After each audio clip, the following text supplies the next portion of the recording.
Hello students, so now we're going to learn about the different parts of a proportion. Before we start, let me introduce myself. I am Nina Claire Mortega, your teacher right now. So I have here an equation. 600 is to 3 and 800 is to n. Now this equation, we're going to solve this in direct proportion. So instead of direct proportion, when two quantities are in direct proportion, if an increase in one causes an increase in the other, or a decrease in one causes a decrease in the other at the same rate. Also, ang direct proportion, ang iyang duha ka quantity kay pa-increase. For example, sa first quantity niya, from 9 to 20, na-increase siya. Also, sa ikaduha sa niyang quantity, from 5 to 10, na-increase siya. So, kung if decrease siya, dapat same sad ang first quantity niya mo decrease. O ang second quantity niya decrease. Kay if ang first quantity mo increase, and yan, ang second quantity mo decrease, dili na siya direct proportion. So, lahat na siya nga proportion. And now, we're going to identify the extremes and means in our equation. So, ang extremes mo na ang outer layer, mo siya ang outer layer, and the means ang inner layer. So, ang extreme niya kay 600 and n, ang means kay 3 and 800. So, next, we're going to multiply ang iyang extreme and means. So, muputang ta diri. 600 times n and 3 times 800. So, kaning si n diri, ang iyang value is 1. So, 600 times n or 1 is equals to 600. N equals 3 times 800 is equals to 2,400. And now, we're going to multiply both equation by 600. Nano 600 man? It's because para makuha na to si n, which is the common factor or our missing number. So, ata siya i-multiply by 600. Then, i-crash out na to si 600 since same naman siya. Bring down n equals 2,400 divided by 600 is equals to 4. So, ang atong missing term di ay is 4.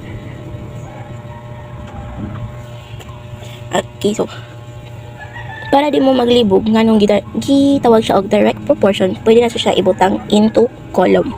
Like for example, let's have si A o si B. Si A, mo ni siya si 600. Then si B is ang 3. Sa next column niya, si 800, kay ari ni siya sa A. Then si B kay sa 4. So sa direct proportion, if an increase in one causes an increase in the other, muna siya proportions. So as you can see, sa first column 600 po, ikadang column 800, so increase siya. This means also siya ka-direct proportion. And then to check if ang atong answer na si 4 sakto, we're going to multiply our both equation to its extreme and mean. So ato siya i-multiply si 600 times 4 is equals to 2,400. And then si 3 times 800 is equals to 2,400. So check ang atong answer. So right now, I have another example. Sue and Sop sells newspapers on weekends to earn extra money. For every 3 newspapers that Sue sells, Sop sells 5. If Sue sold 50 newspapers, how many did Sop sell? So para dito maglibog, ato siya ikolong daan. So si Sue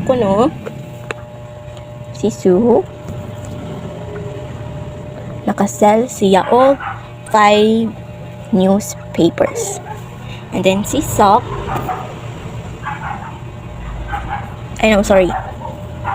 si Sue nakasell og 3 newspapers while si Sop nakasell og 5 newspapers. So muna siya first quantity na to. And then ang second, si Sue nakasold og 15. So pila man ang nasold ni Soap? Kuno. Katuan ni siyang i-find. Putang na to. Ang itong missing term. So ato siyang i-ratio form to solve. So 3 is to 15 and 5 is to n. So same process lang gihapon. I-times na, multiply na to ang extreme ang iyahang means. So 3 times n, 15 times 5. So 3 times n is equal to 3n, and 15 times 5 equals 75. And then ato i-multiply both term, si 3, then crush out si 3, bring down n is equals to 75 divided by 3 equals 25. So 25 ang ato ang missing term. And then ato asang i-check if sakto ba atong answer. So 3 times 25 equals to 75, and 15 times 5 equals 75. So check atong answer. So atong missing term is 25. So ni-increase from 5 cells ni Soap into 25 ang iyahang na cell. Okay, so another example. 4 jeepneys can transport 80 people. How many people can 2 jeepney can transport? So pila man kataong matransport sa duha ka jeepney. Kung sa 4 ka jeepney makatransport og 80 people. Jeepney. So sa 4 ka jeepney makatransport og 80 people. If duha ka jeepney, pila man ka people ang matransport? So ato ang tan-awon, if pila ka people ang matransport sa duha ka jeepney. So ato siyang ratio form, which is 4 is to 80 and 2 is to n.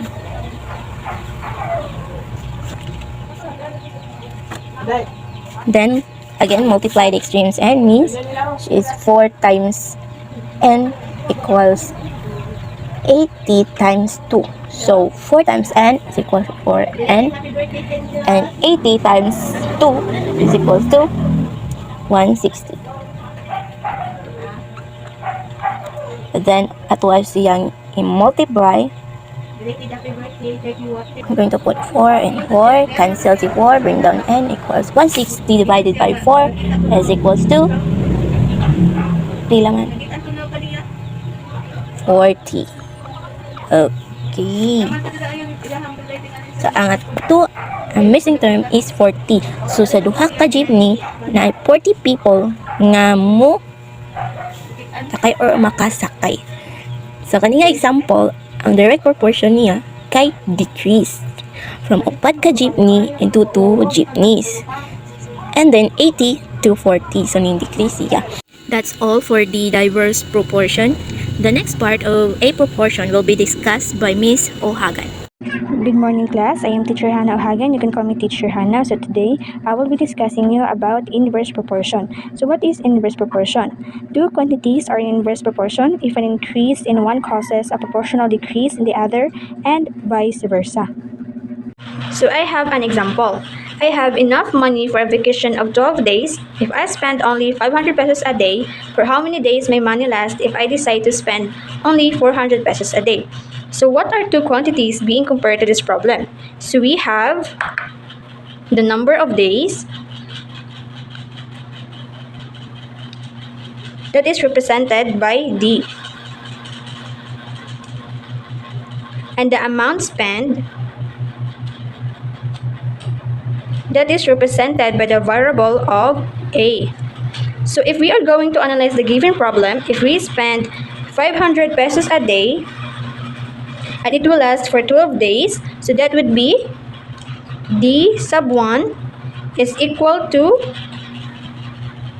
12, and A sub 2 is equal to 500.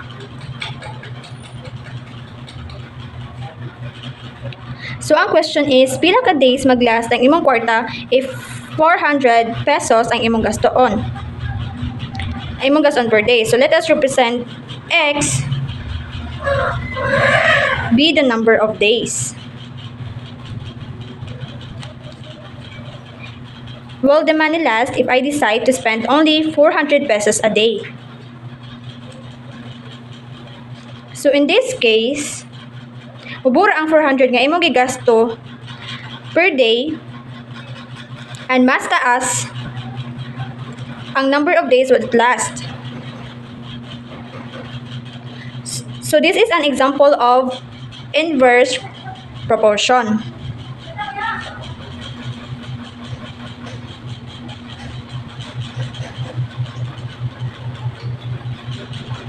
Why? Because the amount decreases, the number of days increases. So, to solve the given problem, we are going to have d sub 1 over d sub 2 equal to a sub 2 over d sub 1. A sub 1. So now, let us substitute the given values. We have 12 over x equals 400 over 500. Now let us use cross multiplication. 12 times 500 is equal to 6,000. And 400 times x is equal to 400x. Now, to eliminate 400 here, we are going to multiply both sides by 1 over 400. 1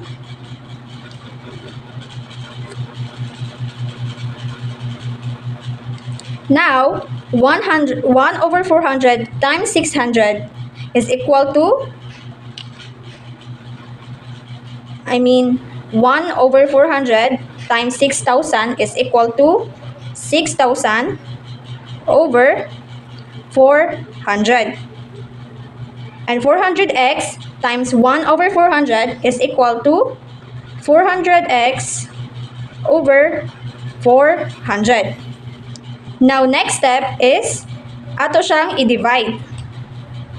6,000 divide 400 is equal to 15. And 400 divide 400x is equal to x. So, ang atong answer is 15. So, the answer is 15. So, it will last for 15 days if I spend only 400 a day. And now we're going to discuss about the last part of a proportion, which is the partitive proportion. Before we proceed to partitive proportion, let me ask you again, what is the first part of a proportion? So, it is the direct proportion. So, ang katong direct proportion, if yung quantity mo increase, ay kaduhan niya mo increase sad. Kung mo decrease siya. Mauna siya ang direct proportion. Well, ang inverse proportion, mo increase, mo decrease. Kung sa una niya nga quantity ni increase siya, sa kasunod na yung quantity, mo decrease. So, partitive proportion, a whole is divided into parts that is proportional to a given ratio. So that the ratio is 1 is to 1 is to 2. So, mga itong given ratio. And then naman po, ang whole is naman, let's say 64. Ato ang whole number. So, to solve, we're going to add the ratios. So, kanisi 1 plus 1 plus 2 equals 4. And then, kanisi 4, ato kani siyang i-divide sa ato ang whole number, which is 64. So, 64 divided by 4 equals to 16. And then, ang kanisi 16, ato siya i-divide sa katong parts sa proportional sa given ratio na to. So, which is, atong given ratio, kay si 1 is to 1 is to 2. So, atong bahinong siya ato as yang i-multiply sa atong ratio. So, saan di pag-multiply? So, si 16, i-multiply na to kang 1. And then, balik na sa dato, i-multiply na sa dato si 16 sa ikaduha niya, which is 1. And then, i-multiply na sa dato si 16 sa ikatulo, which is 2. Next, kuha na tayo na all answer. So, 16 times 1 equals 16, and another 16 times 1 equals 16, and 16 times 2 equals 32. Then, to get our answer, if sakto ba ni siya, we're going to add this. So, 16 plus 16 equals 32 plus 32 plus 2, 64. So, nakuha na to si whole number, meaning mao atong answer. So, mao ni siya ang way to solve a partitive proportions. Again, a partitive proportion is a whole divided into parts that is proportional to a given ratio. So, I have here another example. The ratio of chairs to table is 2:7. There are 180 chairs and tables in a party. How many are there of each kind? So to get how many there are chairs and tables in the party, we're going to multiply our ratio. Alright, so our ratio is 2:7 and 800. So to solve this, since ang atong ratio only have two parts, we're going to same lang yapon add siya but in a different way. So 2 plus 7 is equals to 9.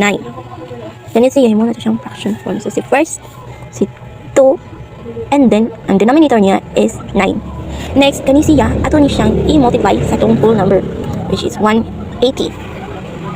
And then, cos since ang whole number na siya imaginary 1 na denominator, largo na nato ni siya 180 times 2 equals to 360. And then 9 times 1 equals 9. And then divide 360 divided by 9 equals 40. So let's say kani siya na equation is sa chairs ni siya. Next is buka ta sa table. Buka ko na to ang table, which is since muna si 2, alita ka 7 over. So sinayang yapon na tong denominator. Next, i-multiply dayon na to sa whole number. Same process, nani siya imaginary denominator ng 1. So 7 times 180 equals 1260 divided by 9 times 1 equals 9. And then 1260 divided by 9 equals 140 tables. So there are 40 chairs and 140 tables. And then ato ni siyang i-add to check if sakto ba itong answer. So 40 plus 140 is equals to 180. So 180, nakuha itong whole number. Mao na siya ang ito ang answer. For our next example is 3 boys sold garlands in the ratio of 2:3:4. Together, they sold 225 garlands. How many garlands did each boy sell? So, ato siyang bahinon na sad. Dali siya sa Indonesia sa katong first example, which is 2:3:4. And then atong whole number is 225. Simoy lang gihapon or pwede na sabi na itong way pag itong way sa ikaduha nga example. But it's easy man itong unang example sa ato sa unang example. So, si 2 plus 3 plus 2 ka 4 equals 9. And then, ato ada yung i-divide si 9 sa ato ang whole number. So, 225 divided by 9 equals 25. And then, ato ada yung i-multiply si 25 sa ato ang given ratio. So, 25 times 2 is equals to 50. Then, balik sa si 25 times 3 equals to 75. Then, 25 times 4 is equals to 100. So, to check if sakto ba ni siya pagkabahin or sakto atong answer, ato siyang i-add. So, 50 times 50 plus 75 plus 100 is equals to 225. So, nakuha itong whole number. This means every garlands nga na-sell each boy sa tulog na boys, ang una kay 50, 75, and 100. So, ang kaning partitive proportion, even though minun tag ang whole gidivide siya sa mga parts, but it doesn't mean nga equally share siya. It may be like this, ang like for example si kaduha nga boy kay nakakuha siya og 100 and then ang usa 75. Mao na siya. So mao na siya ang partitive proportion. That's all.